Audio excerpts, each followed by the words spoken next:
우리 주 예수 그리스도 안에서 사랑하는 성도 여러분, 우리는 성으로 완전히 도배한 세상 속에서 살아가고 있습니다. 서구뿐만 아니라 이 나라도 순결함이 거의 남아있지 않습니다. 성이 상품화되어서 팔리고 있고, 또 광고와 홍보 속에서, 또 우리가 입고 있는 옷, 화장, 술, 여러 가지 또 문화생활 속에서 성이 들어있지 않는 것이 하나도 없습니다. 성에 대한 이해 없이는 대화하기도 어렵습니다. 성이 없이는 세상을 이해하기도 어렵습니다. 문화를 파악할 수가 없어요. 언어를 이해할 수도 없을 정도입니다. 우리가 포르노와 관련된 것들은 얼마든지 쉽게 인터넷을 통해서 우리가 구입할 수 있고, 우리가 원하든지 원하지 않든지 간에 이런저런 성적인 유혹들을 다 받고 살아가고 있습니다. 여기서 예외된 사람은 아무도 없습니다. 그리스도인들도 우리의 이런 사회의 유혹들로부터 벗어날 수가 없습니다. 그리스도인들의 사고방식도 이런 성적인 의식에 이미 저는 그리스도인들조차도 함몰되었다고 생각합니다. 어떤 그리스도인들은 이미 이런 성적인 것에 중독된 사람들도 많이 있다고 저는 추측합니다. 하지만 하나님께서는 자기 백성들에게 거룩하고 순수한 백성으로 살 것을 우리에게 요구하고 있습니다. 제7계명에서 분명히 하나님께서는 간음하지 말라라고 요구하십니다. 오늘 교리문답 제7계명을 설명할 때 모든 음란을 금지하고 있습니다.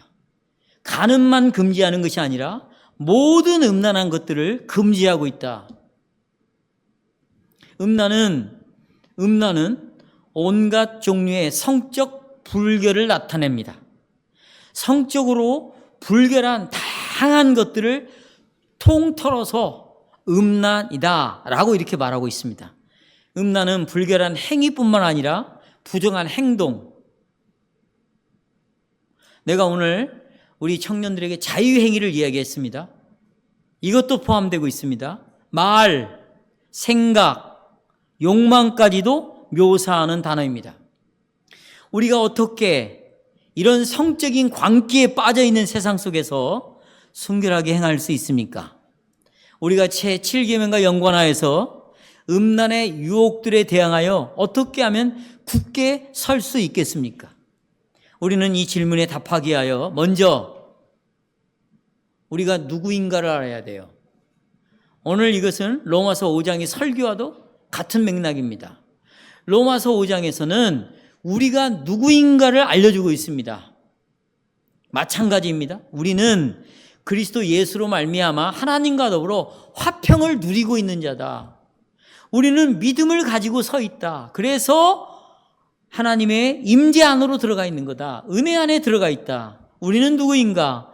그 속에서 하나님을 영광을 바라는 자다. 그리고 그 영광을 생각하며 정말 즐거워하는 자다. 환난 중에 있지만 우리는 그 환난이 인내를 만들어내고, 인내가 연단을 만들어내고, 연단이 소망을 만들어내기 때문에 우리는 환난 중에도 기뻐한다. 이건 우리가 누구인가를 지금 설명하고 있는 것들이에요. 오늘 이 7계명도 마찬가지입니다. 여러분, 우리가 도대체 누구인가? 그리스도의 피로 구속을 받고 또 성령의 능력으로 우리가 새롭게 된 사람들입니다. 또 그리스도께서는 마귀의 편에서 마귀의 통치를 받고 있는 우리들을 건져내어서 우리를 구원해 내셨습니다.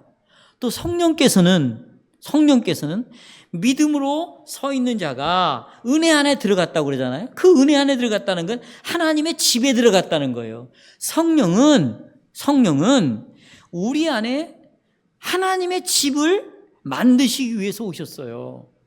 하나님의 집은 우리 마음에 있어요. 이 집을 만들기 위해서 누가 오셨어요? 성령이 오셨습니다. 여러분, 이제 우리는 살아계신 하나님의 성전입니다. 그리고 오직 여호와만을 섬기기 위해서 구별된 자예요. 헌신되어 된 자입니다. 우리는 육신의 정욕을 따라 행하지 않고 근신함, 깨어있음, 의로움, 경건함으로 이 세상을 살아가야 할 자다. 이게 우리가 누구인가를 성경이 말해주고 있는 것입니다. 저는 다음과 같은 주제로 하나님의 말씀을 여러분에게 설교하려고 합니다. 성적인 유혹을 만났을 때 하나님께서는 우리에게 순수하고 거룩한 삶을 살 것을 요구하고 있다. 세 가지를 말씀드립니다. 여러분, 죄에 빠지게 하는 유혹에 대해서 좀 살펴보겠어요. 죄에 빠지게 하는 유혹. 우리는 여러분 2단락의 말씀을 읽었죠? 2단락의 말씀을, 하나는 창세기, 또 하나는 사무엘상. 우리는 이 2단락을 통해서 우리의 옛 성도 요셉과 다윗에 대하여 읽었습니다. 성경은 일반적으로 이 두 사람에 대해서 굉장히 긍정적인 관점으로 이 두 사람을 소개하고 있어요. 요셉은 비록 노예로 팔렸지만, 그래서 아주 심한 고통을 당했지만 끝까지 하나님을 신뢰했다는 것입니다. 믿음을 끝까지 가지고 하나님을 의지했다는 것입니다. 또 요셉은 어려운 때를 지났을지라도, 자기가 국무총리가 되었을 때도 내 배후에는 하나님이 섭리 없이 일어난 일은 아무것도 없다. 우리식으로 고백하면 머리카락 하나도 하나님의 허락 없이는 떨어지는 법이 없다. 그리고 하나님의 섭리의 손길을 계속 바라보고 있었습니다. 굉장히 긍정적이죠. 또 다윗은 성경에 읽어보면 하나님의 마음에 합한 사람이라고 말하고 있습니다. 그리고 다윗을 소개할 때 참으로 하나님의 말씀을 따라서 여호와를 섬기려고 참 애썼던 참으로 왕이다. 아주 인정받은 왕이다. 이렇게 긍정적으로 소개를 하고 있어요. 이렇게 신앙이 있는 두 사람이라 할지라도 이 두 사람은 다 자신의 삶 속에서 성적 유혹을 받았던 사람입니다. 그들은 분명히 하나님께서 간음하지 말라 하는 그 계명을 알았습니다. 또 간음하면 하나님으로부터 벌이 임한다는 것도 알았습니다. 하지만 그런 유혹에 직면했을 때 다윗과 요셉은 서로 다른 방식으로 이 유혹에 반응을 했습니다. 다윗은 유혹에 빠졌습니다. 그래서 다윗은 밧세바를 자기 왕궁으로 불러들여서 그 여인과 동침을 했습니다. 하지만 요셉은 자기 주인 보디발의 아내가 계속해서 요셉을 유혹했을 때 단호하게 거절을 했습니다. 우리가 조금 더 자세히 이 두 상을 살펴보는 것은 우리에게 큰 유익이 있을 거라고 생각합니다. 이 두 사람을 살펴봄으로써 어떻게 유혹을 받고 있는가, 또 이 유혹에 대하여 반응을 어떻게 해야 할 것인가, 이런 것들을 좀 배워보겠습니다. 먼저 다윗 왕의 상황을 좀 보시면 사무엘하 11장에서는 다윗이 어떻게 죄의 유혹을 받았는지에 대해서 말합니다. 아까 제가 사무엘상이라고 그랬는데 사무엘하입니다. 11장 2절에 보면 다윗이 저녁에 침상에서 일어났습니다. 그리고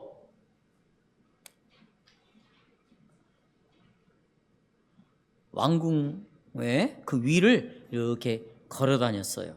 그랬더니 위에서 아래를 내려보니까 전나체로 목욕을 하는 한 여인을 보고 굉장히 아름다움을 느꼈습니다. 다윗은 그 여인을 원했습니다. 그래서 저 여자가 어떤 여자에 관해서 물었습니다. 보고하기를 저 여인은 헷 족 우리아의 아내라, 이렇게 보고를 받습니다.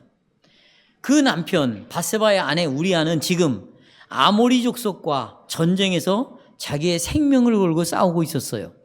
그 여인은 그런데 다윗과 함께 잠자리를 같이 가졌습니다. 다윗은 잠자리를 가짐으로써 자기의 욕망을 채웠어요. 여러분, 어떻게 이런 일이 일어날 수 있습니까? 어디서부터 문제가 생겼습니까? 다윗은 하나님의 마음에 합한 사람이었는데 어떻게 이렇게 슬픈 죄를 지을 수 있었을까요? 이 죄에 빠질 수 있게 되었습니까?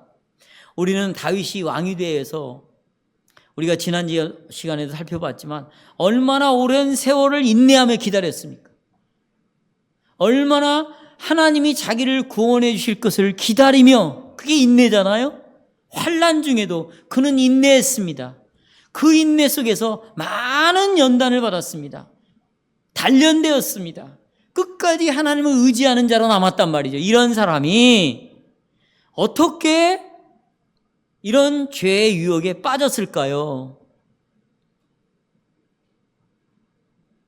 그가 왕이 되었을 때 그 주변 왕들과 같은 관습을 갖기 시작했다.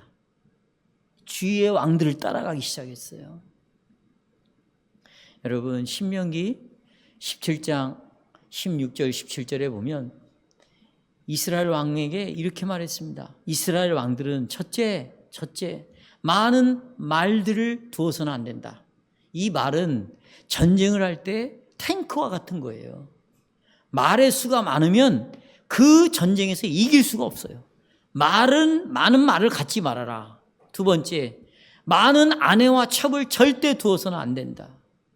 세 번째, 금은보화를 쌓아놓지 말아라. 이렇게 분명히 금지했습니다. 하지만 다윗은 이 계명에 주의하지 않았어요. 집중하지 않았어요. 그냥 우습게 생각했습니다. 하나님의 말씀을 우습게 생각했어요. 그리고는 사무엘상 25장에 보면 벌써 나발의 부인 아비가일이라는 그 여자를 자기 아내로 삼았습니다. 이스라엘 여인 아히노함과 혼인을 했습니다. 사무엘하 5장에서는 다윗의 왕권이 다 안정이 되었을 때 예루살렘에서 많은 여자들을 자기 아내로 첩으로 맞아들였어요. 이방의 왕들이 하는 짓을 그대로 따라했습니다. 그리고 주변의 나라들의 왕처럼 자기의 첩과 여인들이 있는 방을 지어줬어요. 그걸 보통 하렘이라고 그러거든요. 하렘. 지금도 하렘이 있어요. 이 아랍에는. 그 방을 지어줄 정도니까 어느 정도로 여자가 많은지 여러분 짐작해 볼 수 있겠죠.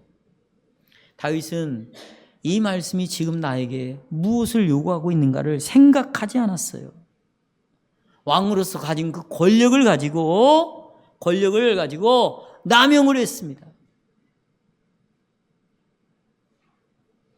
어디에다가 남용을 했어요? 자기 욕망을 채우는데 이 권력을 사용한 거죠. 자기 욕망. 여러분, 다윗의 문제는 밧세바부터 시작되는 게 아니에요.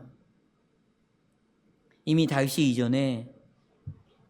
이전에 절제가 부족했던 것은 이것은 나중에 간음으로 인도가 되는 거예요.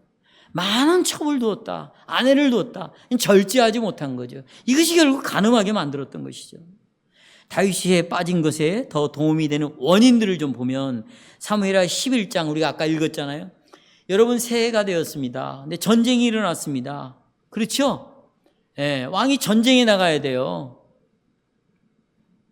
그런데 거기 뭐라고 성경이 설명이 되어 있냐면 다윗이 요압과 그의 부하들 그리고 이스라엘의 군대를 전쟁에 보냈는데 다윗은 예루살렘에 그대로 남아 있었어. 예루살렘에 그대로 남아 있었습니다. 이건 매우 중요한 설명이에요. 여러분, 이스라엘 나라에 있어서 이런 고대의 왕의 역할은 뭐냐면 백성을 보호해 주는 겁니다. 지켜주는 거예요. 그러려면 모든 전쟁에 왕이 앞장서서 나가게 되어 있습니다. 근데 새해가 밝아서 전쟁이 일어나는데 부하들은 다 내보내고 자기는 예루살렘에 그대로 남아 있었다라고 주석을 지금 달고 있습니다. 다윗은 왕이었고 이스라엘 군대의 지도자였습니다. 먼저 갑옷을 제일 챙겨 입고 이 전쟁터로 나가야 합니다. 하지만 다윗은 자기의 의무를 게을리 했다는 것입니다. 그렇게 행함으로 그의 영적인 상태가 전신갑주를 입어야 될 하나님의 갑주를 입어야 되는데 그렇게 행함으로 그는 영적으로도 그렇고 하나님이 왕을 하는 직분으로서 이 나라를 지키는 일에 있어서도 그는 게을렀다. 11장 사무엘하 11장에서 더 상세한 것들을 확인할 수 있어요. 또 보십시다. 그런데 이제 이 밧세바 여인과 동침을 했는데 임신을 했다는 말을 전해 듣습니다. 임신을 했습니다. 이 죄를 덮기 위해서 전쟁터에 있는 우리아를 불러들이죠. 그리고 아내의 집으로 가서 너 아내와 동침하라고 명령을 내립니다. 우리아는 그걸 거절했어요. 왜냐하면 들어보십시오. 이스라엘의 전쟁은 일반 나라의 전쟁과 달라요. 이것은 거룩한 전쟁이에요. 성전이에요. 이건 단순한 전쟁이 아닙니다. 영적인 전쟁을 보여주는 거거든요. 그런데 군대는 하나님께 이런 섬김을 위해서 군대가 구별이 되어 있습니다. 이스라엘 군대의 머리인 다윗도 전쟁에서 싸우고 있는 나머지 군사들처럼 여자들을 멀리했어야 했어요. 사무엘하 11장에 아주 흥미로운 설명을 또 설명합니다. 다윗이 죄에 유혹받았을 때 행한 일을 한번 볼까요? 사무엘하 11장 2절에 보면 저녁 때에 다윗이 그 침상에서 일어났습니다. 그리고 왕궁의 지붕 위를 걸었습니다. 아니 왜 저녁에 일어납니까? 그때까지 잔 거예요. 잤어요. 늦잠을 많이 잤다는 것입니다. 이건 뭐예요? 영적으로도 적용이 될 수 있겠죠. 굉장히 지금 하나님 앞에서 회의했다는 거예요. 의무를 다하지 않았다는 거예요. 지금 전쟁에 나가 있는데 왜 그러면 보세요. 왜 밤늦게 이 오후에 저녁 때사 일어났을까요? 보십시오. 첩들이 많아요. 여자들이 많아요. 그럼 낮에 뭐 했을까요? 여러분 이것을 그냥 넘어갈 수가 없는 문제예요. 심각한 문제가 발생이 지금 되고 있어요. 당연히 자신의 왕적 책임을 게을리할 수밖에 없었다. 하지만 다윗이 실질적으로 죄를 지은 건 뭔가? 한가로이 왕궁의 지붕 위를 거닐다가 전나로 목욕하는 여인을 보았어요. 본 것에 의하여 이 죄가 시작이 된 겁니다. 보는 것에 의하여. 다윗은 눈을 지키지를 못했습니다. 여러분 욥기 31장 1절에 보면 욥은 보세요. 자기 눈과 언약을 맺습니다. 약속을 맺어요. 자기가 혈기가 왕성한데 젊은 여자들에게 눈이 돌아갈까 봐 절대로 이 눈을 내가 지키겠다. 내가 눈을 지키겠다. 욥기 31장 1절을 꼭 읽어보세요. 눈과 언약을 맺습니다. 다윗은요. 그 반대였어요. 보았습니다. 보자마자 뭐예요? 강한 욕망을 가졌어요. 밧세바를 원했습니다. 다윗은 여기서 더 한 걸음 더 나갑니다. 보면 보고 끝난 게 아니에요. 사람을 보냈어요. 저 여자 누구냐 알아봐라 그랬습니다. 알아보니까 우리가 사무엘상 11장 3절에 나와 있는 것처럼 햇사람 우리아의 아내 밧세바라고 밝혀졌습니다. 그러면 남편이 있는 여자니까 그는 성적인 대상이 아니죠. 주인이 있는 아내잖아요. 그렇죠? 그의 여인의 아버지는 엘리암이었습니다. 그 엘리암은 여러분 군인들 중에 아주 유명한 군인이에요. 이스라엘의 유명한 군인입니다. 그리고 이 밧세바의 할아버지는 아이도벨이라고 다윗 옆에서 늘 조언을 했던 사람이에요. 무엇보다도 중요한 것은 우리아의 아내였습니다. 이런 것들을 생각해 보면 양심에 찔려야 되잖아요. 그렇죠? 양심에 자극이 와야 되잖아요. 그런데 이 소리를 완전히 무시해 버렸습니다. 직진한 거예요. 밧세바와 간음을 저지르고 말았습니다. 이게 다윗의 이야기입니다. 이제 요셉을 우리가 살펴보겠습니다. 자, 창세기 39장에 보면 요셉은 체격이 좋고 잘생겼다고 말합니다. 요셉은 청년이에요. 그런데 그 주인 보디발의 아내는 요셉에게 그런 멋있게 생긴 청년에게서 성적 욕구를 느꼈습니다. 그리고는 여러분 갑작스럽게 아주 실제적으로 직접적으로 유혹을 하기 시작했어요. 나와 너 동침하자. 요셉은 결혼하지 않은 총각이었습니다. 성적인 욕망을 가질 수 있었어요. 채울 기회가 있었습니다. 심지어 요셉은요, 변명도 할 수 있어요. 왜냐하면 요셉은 보디발의 집의 종이잖아요. 종은 주인이 하라는 대로 해야 돼요. 변명할 수 있잖아요. 보디발의 아내는 자신과 동침하자고 요셉을 그냥 초청한 게 아니에요. 너 나하고 동침해, 명령을 했습니다. 그러면 종은 복종해야죠. 그것도 39장에 읽어보니까 한 서너 번은 너 나에게 동침하자 거절할 수 있겠죠. 날마다 계속해서 유혹을 하면 넘어가지 않을 청년이 어디 있겠습니까? 그런데 요셉은 넘어가지 않았다는 거예요. 우리가 여기서 무엇을 배웁니까? 여러분, 유혹을 받는 방식을 좀 생각해 봐야 되고, 유혹에 빠지는 이유를 좀 알아야 되고, 그러면 이 유혹에서 어떻게 저항할 수 있는가 방법을 좀 알아야 돼. 3가지. 자, 먼저 유혹의 방식입니다. 다윗은 밧세바와 간음의 죄에 빠졌을 뿐만 아니라 사단은 이 일이 일어나기 전에 다윗의 삶 속에서 이미 간음할 수 있는 집을 이미 건축하고 있었습니다. 어떻게 해요? 하나님의 율법을 무시하게 했어요. 설교를 들어도 졸아. 이해를 못해. 여기서 헛생각만 하고 설교를 듣는 거예요. 저는 오늘 설교는요, 초등학생들도 이해할 수 있는 수준의 설교라고 생각해요. 지식적으로 따진다면 중학교 설교도 아니에요.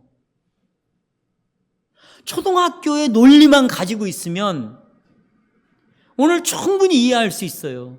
그런데 이 논리도 따라오지 못하고 있다라는 것은 물론 영적으로 성령이 깨닫게 해주셔야만 된다고 말하면 전 할 말이 없지만 그만큼 여기에 앉아서 헛생각들을 하고 있다는 거예요. 집중을 하지 않고 있다는 것입니다. 뭐 다 그러는 건 아니지만 이미 하나님의 말씀에 율법을 주의하지 않았습니다. 여러분, 율법, 하나님의 말씀에 집중하지 않으면 자신의 육신의 욕망에 자신을 자꾸 내어주는 습관이 들어가요. 육신의 욕망을 자꾸 따라갑니다. 그냥 아주 쉽게 반응을 할 때 이걸 저항하거나 싸우지 않고 내가 원하잖아요? 그럼 곧바로 그렇게 해버리는 거죠.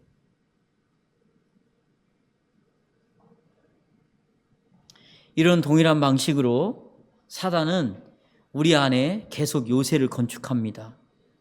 대부분의 사람들은요, 시각적으로 유혹받는 것이 강합니다. 왜 그런지 아세요? 사단은 그런 노골적인 영화들, 포르노그래피를 사용해서 우리 안에 이 눈을 통하여 강한 욕구를 계속 갖게 합니다. 그래서요, 제가 오늘 청년들과도 이런 얘기를 나눴지만 정말 인터넷을 통해서 영상을 통해서 얼마든지 숨어서 다 볼 수 있어요. 그러면 여러분, 그것을 봄으로 여러분 안에 강한 육신의 욕망의 욕구가 점점 강하게 일어날 수밖에 없습니다. 그래서 대부분의 사람들은 이 마음속에서 어떤 욕구가 생기냐면 사랑하려고 하는 욕구를 가지게 되는 것이죠. 그럼 그 사랑을 뭘로 채우느냐? 이 사랑하는 마음을 성적으로 채우는 거예요.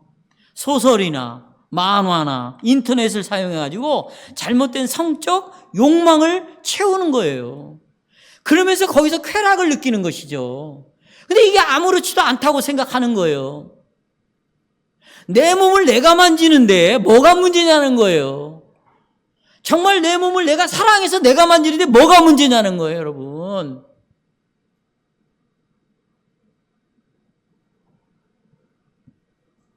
오늘 설교를 제가 좀 노골적으로 하려고 그래요. 왜냐하면 이 유혹에서 벗어날 사람이 없고 우리 중에도 여기에 중독된 사람이 얼마든지 있을 수 있다는 것이에요. 여러분, 동일한 방식으로 여러분과 저에게도 이런 요새를 건축합니다.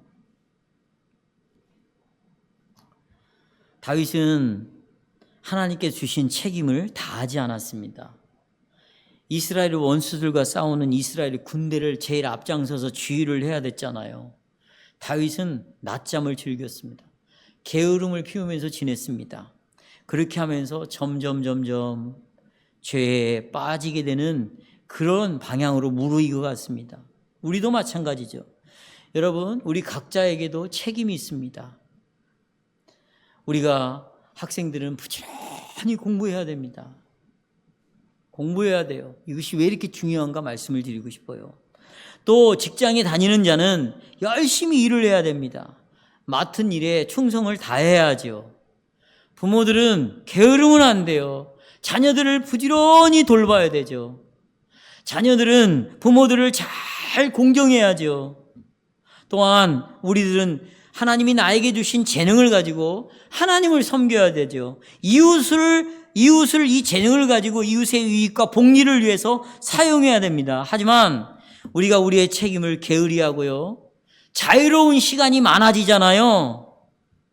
그러면 반드시 유혹받는 길에 자신을 내덩댕이 치는 거예요. 시간이 많다, 나 혼자 보내는 시간이 많다, 이건 여러분 뒤도 돌아볼 것도 없어요. 반드시 유혹에 넘어가게 되어 있습니다. 지저분한 짓을 다 할 수 있어요, 여러분. 그래서 여러분, 옛말에 이런 말이 있습니다. 손이 한가하잖아요. 반드시 나쁜 짓을 한다는 거예요. 이 손이 일을 안 하고 있다. 학생이 공부를 하지 않아요. 놀아. 그럼 노는 시간에 뭐가? 반드시 유혹에 넘어가게 돼 있어요.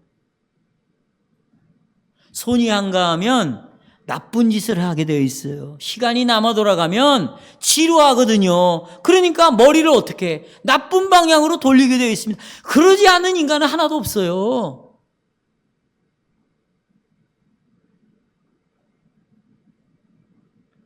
그러니까 반드시 자기 일이 있어야 되는 것입니다.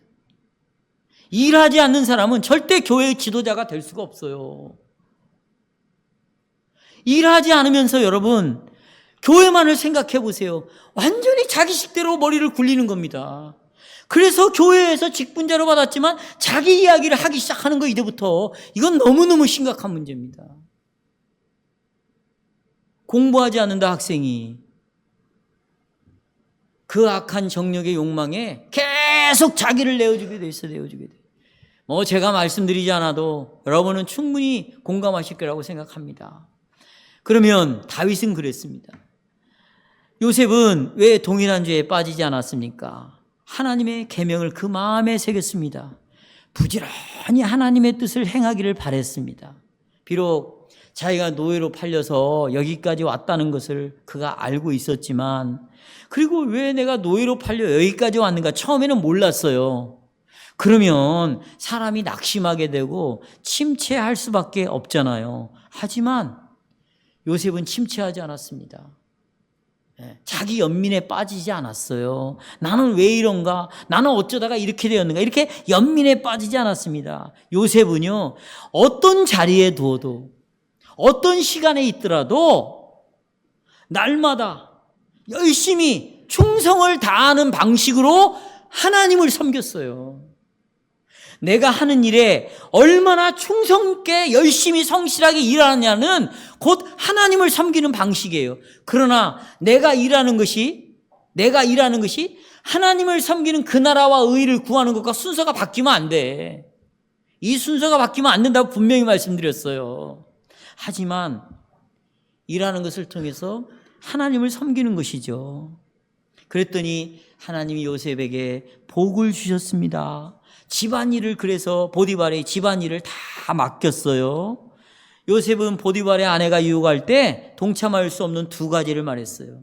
보디발이 내 주인이 나에게 이 모든 걸 다 맡겼는데 내가 어떻게 주인을 배신할 수가 있겠는가? 이게 첫 번째 이유고요. 두 번째는 내가 이 큰 악을 행하여 하나님 앞에 죄를 지을 수 있겠는가? 누구를 의식했어요?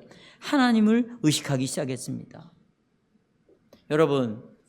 여러분과 제가 이런 유혹을 이기기를 원한다면 요셉처럼 되어야 할 필요가 있습니다. 정말 하나님과 친밀한 교제 가운데서 우리의 삶을 살아야 돼요. 오늘 오전에 말씀드렸잖아요. 우리 주 예수 그리스도로 말미암아 우리가 화평을 누리게 되었다. 계속해서 그 화평은 저주가 끝났다는 말이고 하나님의 진노가 끝났다는 말이다. 그 저주와 진노를 걷어내게 한 것은 바로 우리 주 예수 그리스도를 통하여, 구속을 통하여 이렇게 우리가 화평을 누리게 되었다. 그런 자는 또 그 화평은 어떻게 나타나는가? 믿음으로 서 있다. 이 예수 그리스도를 의지하고 그분에게 나를 맡기고 있으니까 그런 자들은 하나님의 임재 안에 들어와 있는 것이다. 하나님의 방 속에 같이 하나님과 살고 있는 것이다. 그러면 그는 하나님과 살면서 뭘 보겠는가? 하나님의 영광을 바라본다. 그리고 그 영광을 즐거워한다. 요셉은 바로 하나님과의 친밀한 교제 속에서 하나님을 사랑했어요. 나를 사랑하는 자는 내 계명을 가지고 뭐다? 지키는 자예요. 계명을 지키는 자는 하나님의 영광을 바라보는 거죠. 그 영광을 즐거워하고 있었습니다. 온 마음을 다하여 하나님의 말씀에 집중을 했습니다. 바로 요셉은 하나님을 대항하는 것이 악이고 내 이웃을 배반하는 것이 그게 죄라는 걸 알았어요.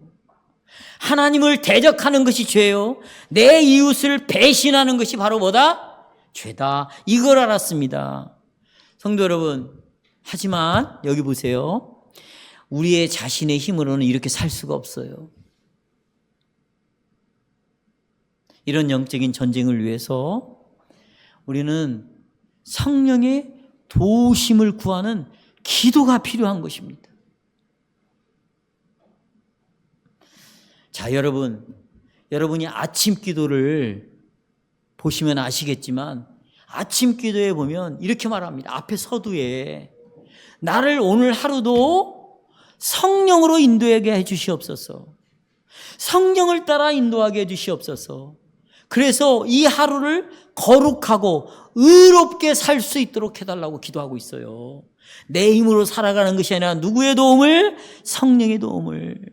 그리고 나에게 오늘 하루 맡기던 일을 수행하는 데 있어서 맨 먼저 하나님의 영광을 위하는 일이 되게 해주시옵소서. 오늘 나오잖아요. 하나님의 영광을 뭐하고? 바라고, 그 다음에 그 영광을 뭐한다? 즐거워한다는 것이죠.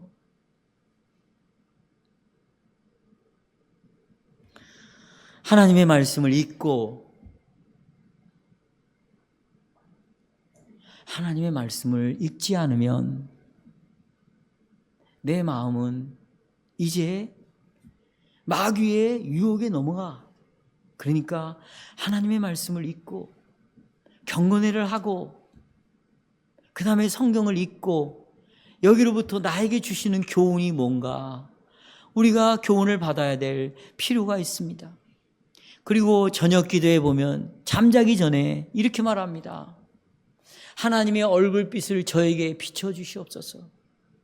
내가 잠든 밤중에라도 자는 순간에도 하나님의 이름을 더럽히지 않게 해주시옵소서. 유혹에 빠지지 않게 하여 주시옵소서. 잠든 밤중이라도 유혹에 넘어가지 않게 해달라고 기도하고 있어요.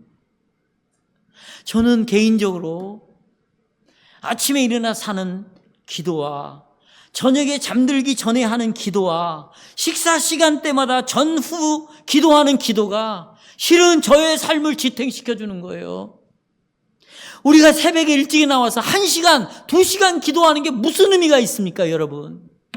다 자기를 위한 기도고 복 달라고 하는 기도고 뭔 기도를 하는지도 모르고 돌아가는데 그리고는 너는 나처럼 기도하냐?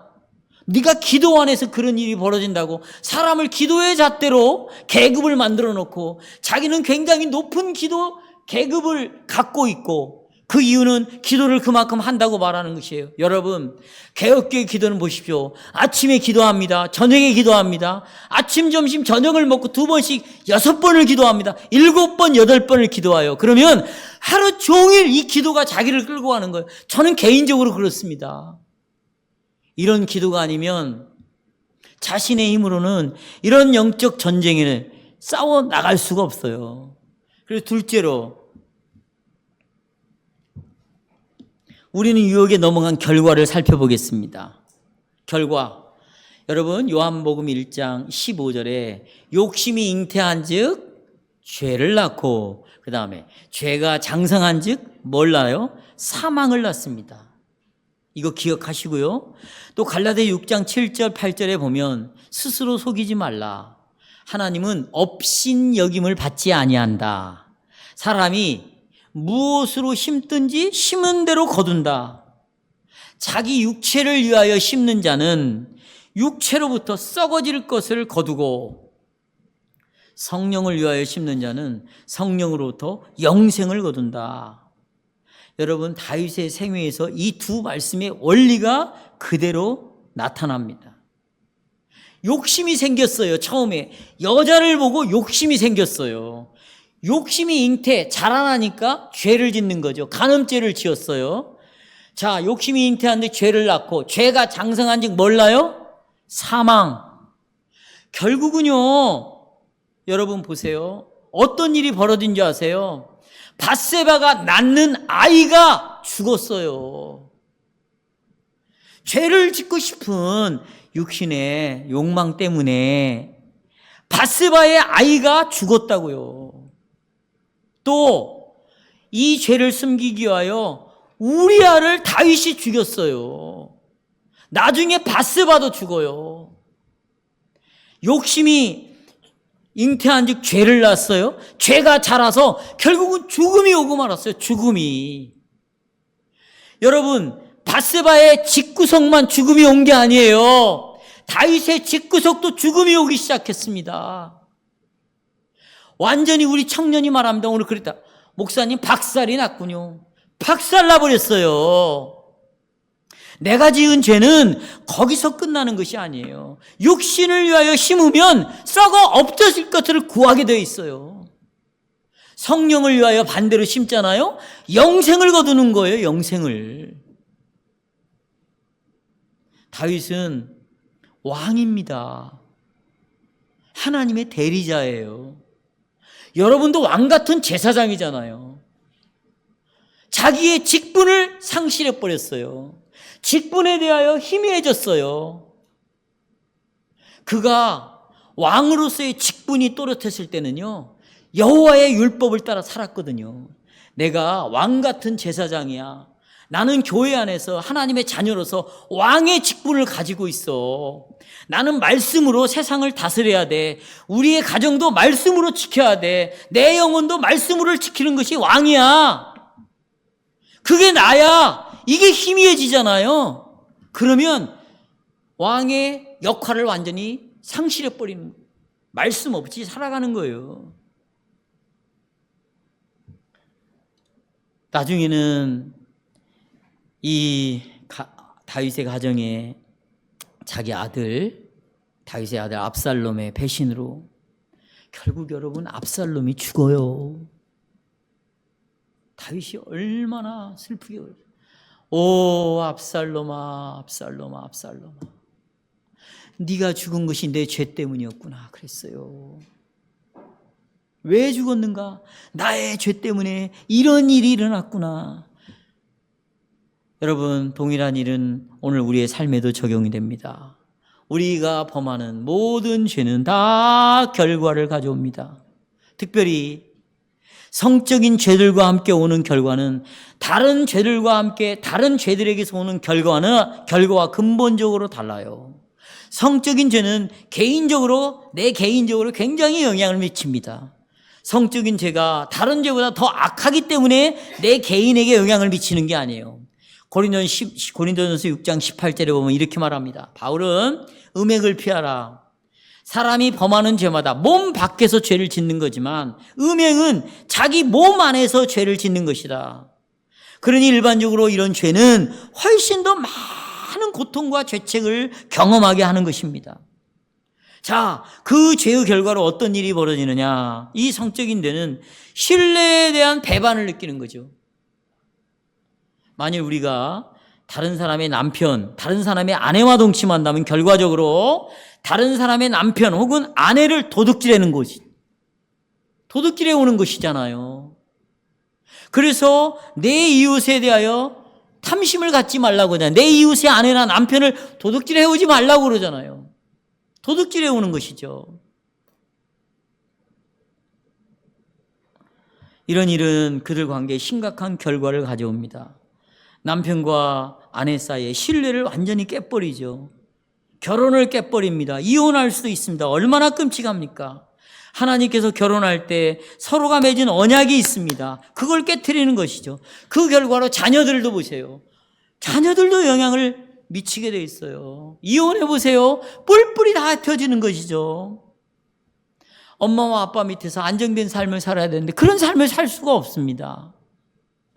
사랑하는 여러분, 결혼 밖에서 동침하는 일로 우리가 아무런 문제가 없을 것이라고 생각을 하지만 그렇지 않습니다. 우리는 자신의 것이 아닌 것을 빼앗으려고 하지 않아야 됩니다. 우리는 하나님의 분명한 계명을 어기는 죄를 지어서는 안 됩니다. 하지만 이 성적인 죄는, 죄의 가장 무서운 결과는 하나님과 살아있는 교제를 할 수가 없어요. 여러분, 성적인 죄를 짓고 살아가면서 어떻게 기도하겠어요? 모르겠어요. 밥상머리 앞에서 하나님 은혜로 이걸 주셔서 감사합니다, 이런 몇 마디는 할 수 있지만 그런 죄를 짓는 동안에 하나님께 기도하는 것은 불가능합니다. 성적인 죄 가운데 살고 있다면 하나님의 말씀에 대해서 관심을 가질 수가 없어요. 이런 사람은 설교가 들리지 않아요. 회개도 하지 않습니다. 하나님의 경고를 듣지도 않아요. 그러니까 제가 아까 말씀드리죠. 인터넷을 통해서 눈으로 뭔가를 자꾸 본다. 여러분, 설교를 제대로 들을 수가 없어요. 집중을 할 수가 없습니다, 여러분. 여러분의 자녀들이.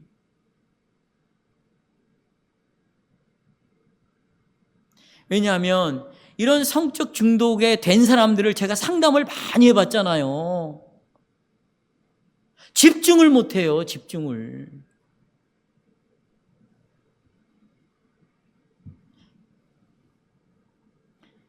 사랑하는 여러분, 그러나 우리가 이런 죄에 빠져 있었다 할지라도 벗어날 길을 우리에게 주셨다는 것. 벗어날 길을. 우린 다윗으로부터 그 길을 배웁니다. 다윗이 범죄했을 때 어떻게 반응했는지를 보면서 그 길을 배웁니다. 다윗은 하나님께 나가서 자기의 죄를 고백했습니다. 자, 시편 51편 1절에 보면 하나님이여 주의 인자를 따라 내게 은혜를 베푸시며 주의 많은 긍휼을 따라 내 죄악을 지워주시옵소서. 나의 죄악을 맑게 씻기시며 나의 죄를 깨끗이 제하여 주십시오. 이 죄를 제거해 주세요. 기도했어요. 부르짖었어요. 다윗은 하나님께 정말 상한 마음, 이 상한 마음이라는 건 뭐냐면 이거 있잖아요, 여러분. 부도 맞았어요. 완전히 파산된 마음. 완전히 유리가 완전히 다 깨진 마음. 이런 마음으로 자기의 죄를 회개했기 때문에 하나님께서는 다윗을 용서해 주셨습니다. 예수 그리스도 안에서 하나님의 은혜 때문에, 하나님의 은혜로 그 죄가 가리움을 받았습니다. 여러분, 나중에 다윗을 통해서 누가 오냐면 예수 그리스도가, 하나님의 아들이신 예수님이 오십니다. 그분은 과거에 다윗이 지은 죄값도 짊어지셨어요. 여러분이 과거에 지은 그 죄값도 예수님이 2000년 전에 짊어지셨단 말이에요. 예. 그 결과로 어떻게 됐느냐?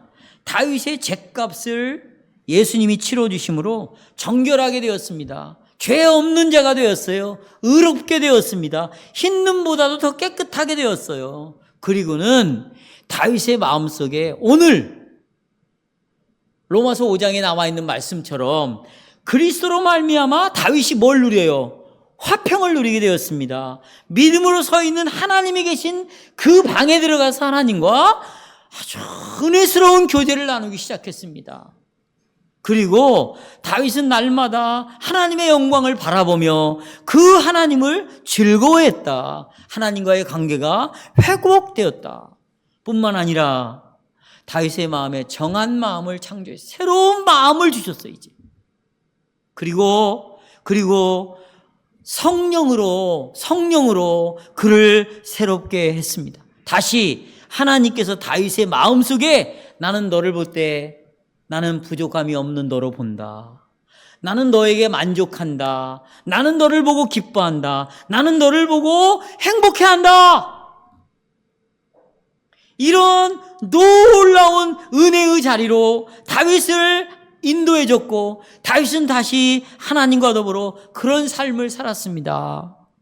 그러면서 세 번째, 우리가 이런 순수하고 거룩한 삶을 사는 것은 이제 하나님이 복을 약속해 주셨습니다. 복을 약속해 주셨어요.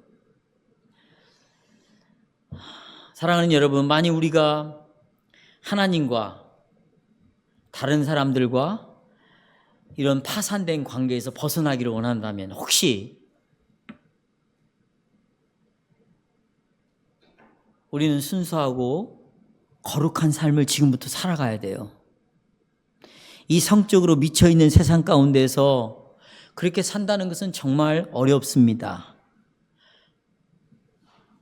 하지만 그렇게 사는 것이 가능해요. 그렇게 사는 사람도 그리스도인들 가운데 많아요. 그리고 많은 복을 받고 있습니다. 정말 하나님께 영광을 돌리고 내가 하나님의 계명을 따라 살아가기 시작하잖아요. 그럼 우리에게 항상 하나님이 유익을 주셔요. 유익을. 어떤 유익을 주실까요? 이 말씀이, 이 거룩한 삶이 나를 보호하고 계속 지켜주셔요. 말씀이 나를 보호해 주셔, 지켜주셔. 그리고 하나님이 나에게 주신 이 약속들이 내 안에서 실제로 살아 역사하는 거예요. 그러니까 큰 보상이 일어나는 거죠. 어떤 보상이 나에게 보상으로 주어지는가? 여러분, 만일 남편과 아내가 결혼을 해서 서로가 신실하게 서로 신뢰하고 살아간다면 아내와 남편은요, 아주 깊은 신뢰관계가 쌓이게 되어 있습니다. 이것만큼 복이 어디 있어요? 아내가 나를 믿고 있다. 남편이 아내를 서로 신뢰하고 있다. 식구들끼리 서로 신뢰관계가 쌓여가고 있다. 이것은 이 집을 버티게 하고 이 집을 무너지지 않게 하고 마귀로부터 우리를 지킬 수 있는 가장 강력한 무기예요. 서로를 신뢰하고 살아가고 있다는 것. 그것은 정상적인 부부관계를 통해서 신뢰가 쌓여질 수 있는 복을 누리는 거예요. 뿐만 아니라 여러분, 부부가 정말 하나님으로부터 복을 받아서 서로가 신뢰하고 살아가면 그 안에서 하나님이 우리를 사랑하는 그 사랑이 부부관계 속에서 나타나잖아요. 사랑, 연합, 한몸됨. 이것은 정말 하늘로부터 내려오는 축복입니다.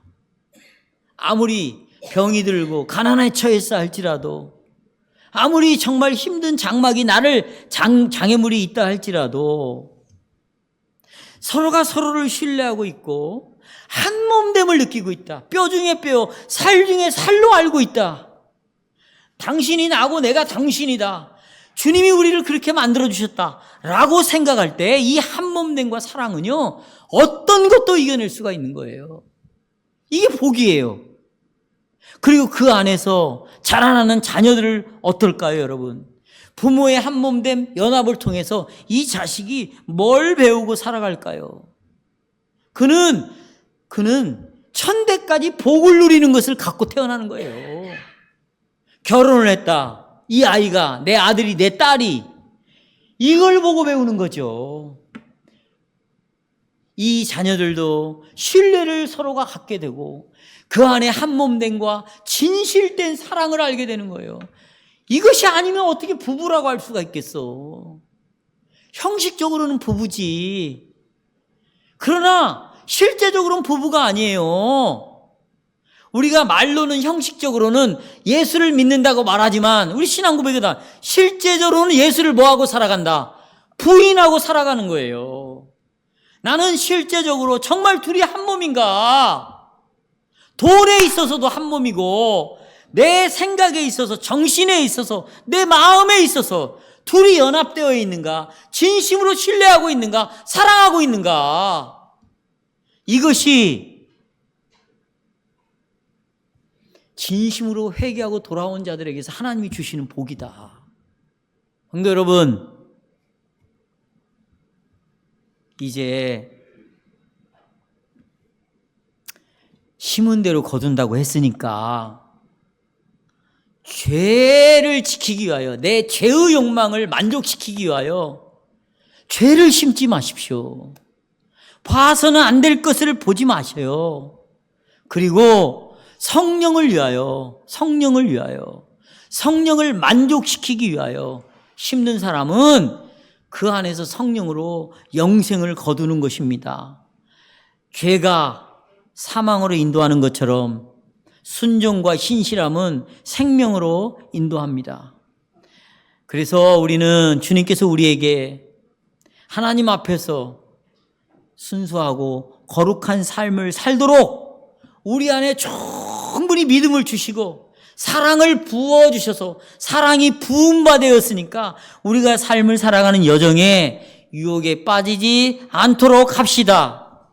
하나님의 은혜에 의해 성령을 통해 굳건하게 믿음으로 서서 은혜의 안으로 들어가 삽시다. 하나님의 영광을 바라보고 하나님의 영광을 즐거워하면서 삽시다.